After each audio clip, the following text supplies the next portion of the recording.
everyone, welcome back to Smarter Everyday Over Learning. Dear students, in this session we are going to learn about the topic reactive intermediates. Reactive intermediates from the subtopic organic chemistry, some basic principles and techniques from grade 11 NCERT. Reactive intermediates. Okay, most of the organic reactions occur through the involvement of certain chemical species.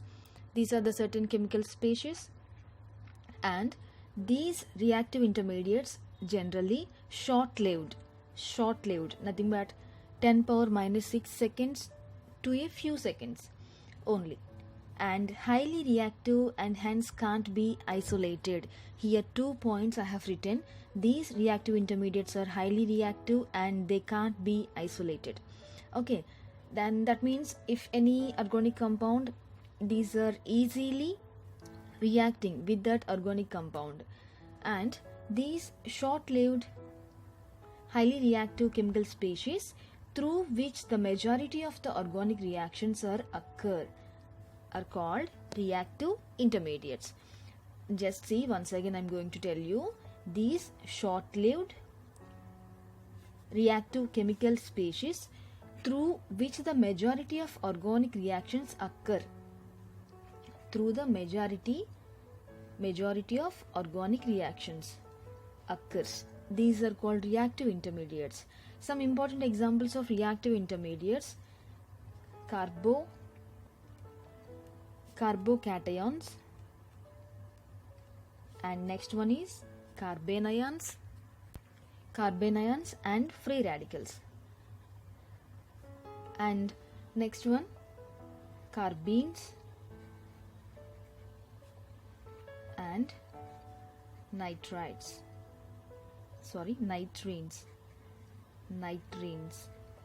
right. And first one about carbocations. A chemical species bearing a positive charge, and this positive charge on the carbon atom, just like this, on the carbon atom, carrying 6 electrons in its valency shell. Valency shell, you know that about valency shell, that is outermost shell, nothing but valency shell. Okay, carbocations, the chemical species bearing a positive charge on a carbon and carrying 6 electrons in its outermost shell, nothing but valency shell, are called carbocations. Earlier these were called as, here is the another name, carbonium ions. So these are formed by heterolytic cleavage. Heterolytic cleavage, you know that this is also called as unsymmetrical cleavage or unsymmetrical fission. And when a covalent bond joining two atoms, nothing but A and B, breaks in such a way that both the electrons of the covalent bond, that is shared pair of electrons, in between these two shared pair of electrons are taken away one of the bonded atoms, the mode of bond cleavage is called as heterolytic cleavage. Okay, due to that heterolytic cleavage, the covalent bond in which the leaving group takes away with its shared pair of electrons of the covalent bond. Just I give you the example, then you can understand it easily. For suppose CH3 thrice CCl, and here heterolytic cleavage should be done here. It should be denoted with that curved arrow. From this, the formed compound is CH3 thrice C. Upon the carbon atom, here is a positive charge, plus Cl minus. Here you have to know the names of these compounds. First one is tertiary butyl chloride, and here this is tet butyl carbocation. Here already cation has been formed, so butyl carbocation. This is about the first one, carbocations formation and how they can be formed, and What about the classification of carbocations? Let's see now. Carbocations, these can be classified into first one primary and secondary, and next one is tertiary. According to this positive charge present on the primary, secondary and tertiary carbon atom respectively. For suppose if you see the compound of CH3 CH2, and here for suppose a positive charge has been located, then it belongs to primary carbocation. If you see the name of this compound, ethyl carbocation. Why? Because only 2 carbon atoms are presented here. If there is 2 carbons present, and you can give the root word to that is ethyl. That means eth. Eth is the root word. And if you see the next example, CH3 CH CH3.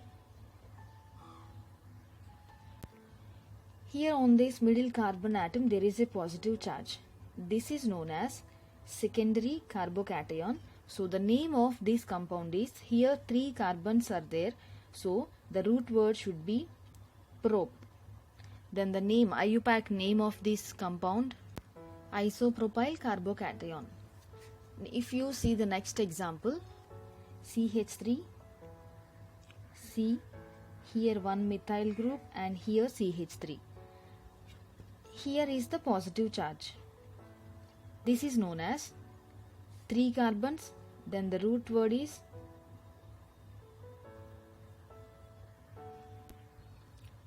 at the middle carbon there is a positive charge, then this is called as butyl carbocation, tet butyl carbocation.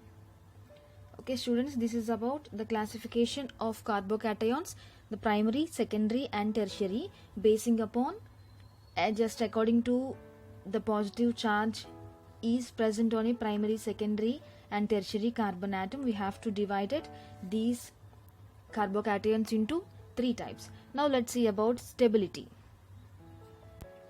The stability of carbocations follows the sequence of tertiary greater than secondary greater than primary. This order of stability of carbocations can be easily explained on the basis of dispersal. Here is the new word you are getting, dispersal of positive charge by the effect, that is plus I effect.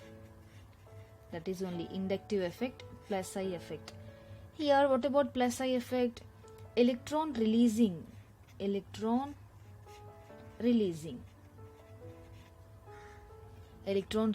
inductive effect of alkyl groups.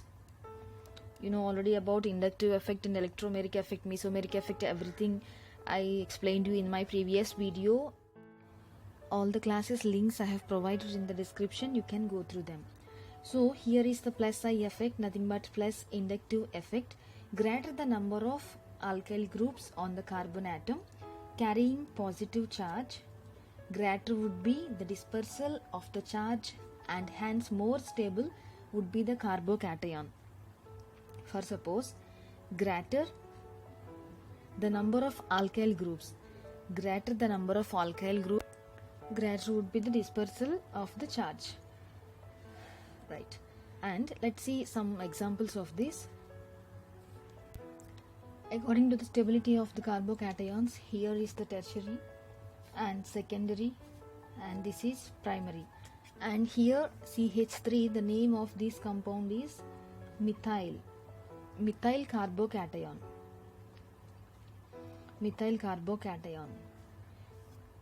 Here upon this carbon, here is a positive charge towards the carbon, it is tertiary, and here towards the carbon like this is methyl carbocation. Carbocations are highly reactive chemical species, hence the carbon atom carrying positive charge has only 6 electrons in its valence shell, as I explained you previously, and thus has a strong tendency to complete its octet, you know, and its outermost shell has 8 electrons, needs to get 8 electrons, that is only octet rule.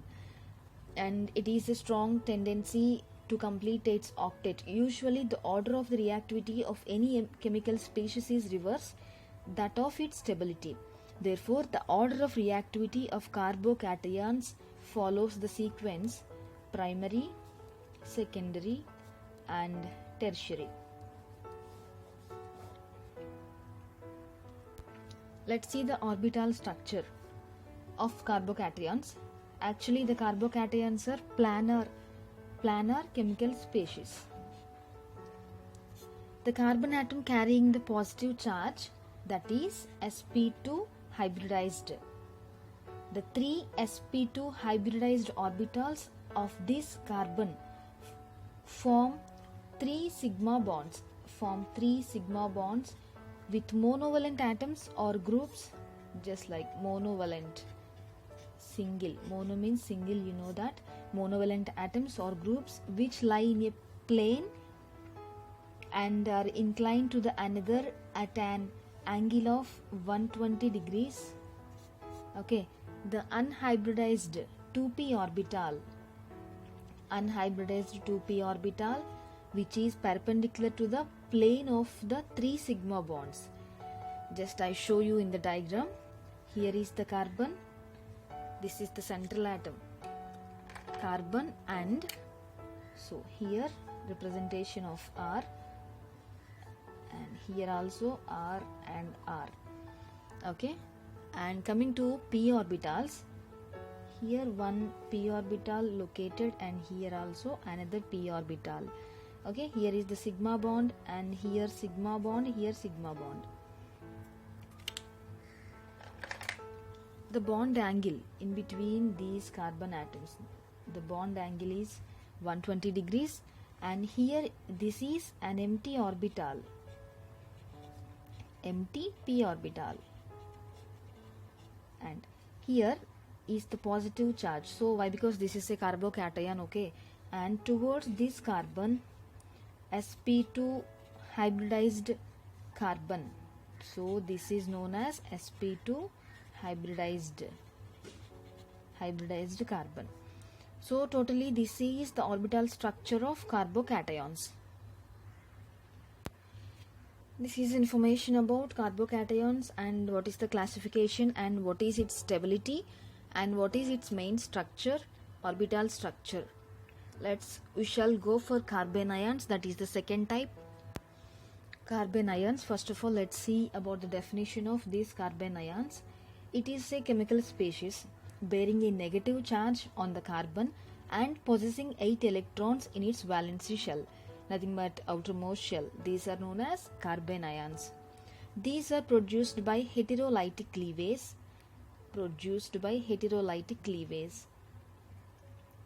Of covalent bonds, heterolytic cleavage of covalent bonds in which the shared pair of electrons remains with the carbon atom. For example, HO minus plus H, CH2, CHO. So CHO is the functional group of aldehyde group. Then if you give name, IUPAC name of this compound is acetaldehyde. Okay, here the shifting of these electrons and these ions should be towards this hydrogen and here towards this carbon, and from this the formed compound is due to the transfer of electrons like this, and the formed compound should be CH2, CHO, and here are the lone pair of electrons with the negative charge here on the carbon with H2O. So the name of this compound is acetaldehyde carbanion. If you see the next example, NH2 minus plus H, single bond C, triple bond C, H, and here the shifting of electrons and the transfer of electrons like this towards this hydrogen, and here's and NH2. What is meant by NH2 here? Amide ion, and here is acetylene. Here is the name of this compound is acetylene. From this we should get C, lone pair of electrons with negative charge, triple bond CH plus NH3. The name of this compound is acetylide ion. NH3 you know very well, ammonia. Right. This is about carbene ions, the definition and examples. Now let's see the classification of carbene ions. Like carbocations, carbene ions are also classified as first type, primary and secondary and tertiary, according to as the negative charge is present on the primary, secondary and tertiary carbon atom respectively. This is second type, this is first and third. Okay, now let's see some examples. RCH2. RCH2, here is the negative charge, and this is only primary carbene ion. And for suppose R2CH, here is the negative one, and this is secondary carbene ion. And R3C with negative charge, and this is only tertiary carbene ion. Okay, now the stability. Let's see the stability of these carbene ions. The order of stability of carbene ions is just opposite to the carbocation, and free radicals also, that is primary greater than, secondary greater than, tertiary. Okay, I'm going to write some examples. See here 3 hydrogens, lone pair of electrons with a negative charge. This is known as methyl carbene ion greater than R, C. These are the lone pair of electrons with a negative charge, and here one hydrogen, here one hydrogen. This is only primary carbene ion. From this R, C pair of electrons with negative charge, here is hydrogen, and here R. This is secondary carbene ion. And next one is RC, negative charge, R. So this is tertiary carbene ion. Now let's see the representations of arrow marks. Here towards the carbon, here also towards the carbon, here also. And this is the alkyl groups, here also towards the carbon, and here also same towards the carbon. Okay, this order of stability can be easily explained in terms of plus I effect, inductive effect of SI effect, nothing but inductive effect of the alkyl groups. For suppose greater the alkyl groups, greater the number of alkyl groups on the carbon atom carrying the negative charge, greater would be the intensity of negative charge on the carbon. Hence less stable would be the carbene ion. Like carbocations and free radicals, carbene ions are also short-lived. As I told you while I was explaining about the short-lived highly reactive introduction part, as I told you, highly reactive and short-lived chemical species. The instability of carbene ions is believed to be due to the presence of a formal charge on the atom. Now let's see the orbital structure. The structure of simple carbene ions is usually pyramidal, just like those of ammonia and amines. The carbon atom carrying the negative charge is sp3 hybridized. 3 of the 4 sp3 hybridized orbitals form 3 sigma bonds with monovalent atoms or groups, while the 4th sp3 orbital contain lone pair of electrons. I'll show you in the diagram. This is the carbon atom with a negative charge, and these are alkyl groups here. Okay, and here you have the p orbital which is having a lone pair of electrons, and Here is the sigma bond and sigma bonds, and this is sp3 orbital. sp3 orbital, and these are the lone pair electrons, LP, lone pair of electrons, and this carbon is known as sp3 hybridized carbon. Okay, and this is the orbital structure of carbon ions. Now let's go for the next one, free radicals. A free radical may be defined as an atom or a group of atoms having an odd or unpaired electron. These are generally produced by homolytic cleavage of a covalent bond. Let's see the example for this. First, suppose if you take the molecule of chlorine, here one chlorine with a bond, covalent bond, another chlorine atom. So this is one atom of chlorine and this is another atom of chlorine. So entirely this is Cl2 molecule, chlorine molecule. Here is the bond. So you can represent with fishbone arrow like this. So in the presence of H nu or delta, in the presence of sunlight or delta, if you apply some heat, this should be homolytic cleavage. Then Cl with this radical plus Cl another radical. So these are known as chlorine with free radicals. This is called as chlorine with free radicals.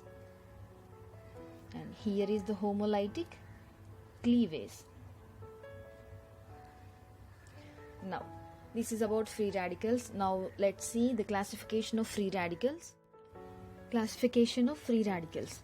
Just like carbocations and carbon ions, free radicals also classified into three categories, nothing but primary, secondary and tertiary. According as the carbon carrying the unpaired of electron is primary, secondary and tertiary respectively.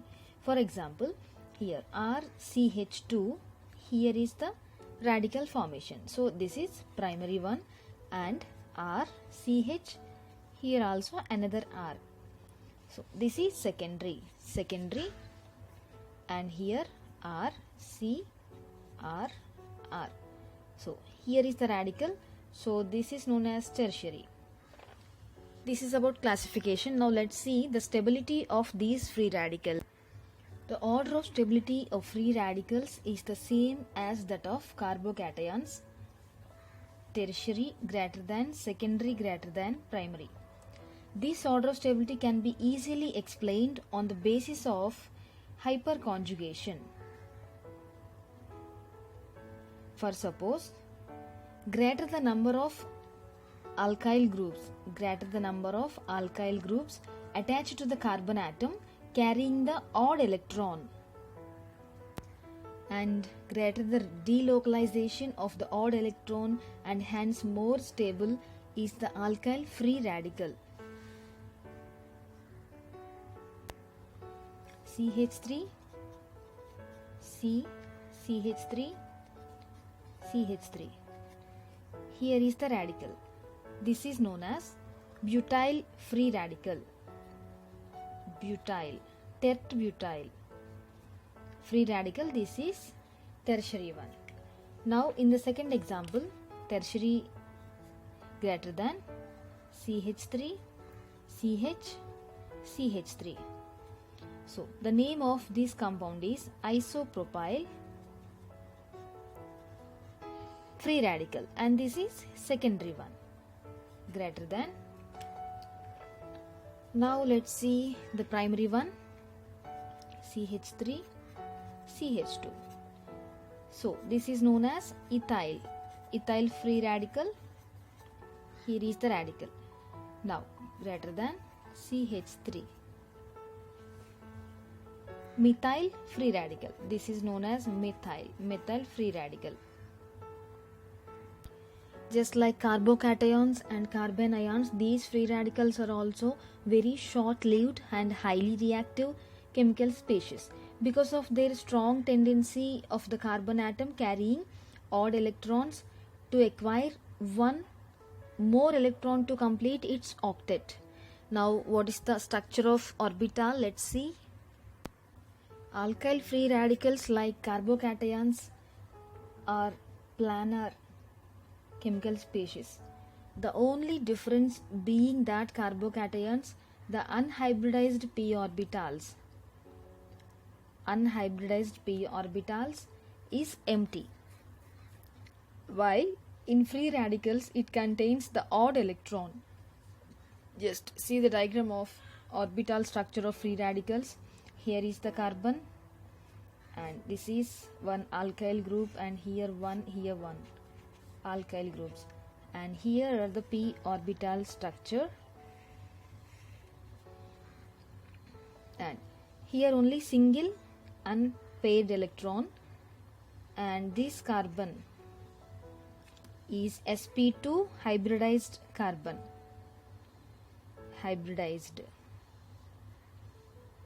and this is p orbital, and here is the sigma bond and 3 sigma bonds. Here is the bond angle 120 degrees. So this is the orbital structure of free radicals. Okay students, this is about our today's session about complete information of reactive intermediates in these carbocations and free radicals, carbon ions. About these three I have explained to you. In our next session about carbenes and nitrines I'll explain. Okay students, if you understand this class, if you like this video, you can share to your friends and you can subscribe to this channel for my further updates. Thank you so much. Thanks for watching.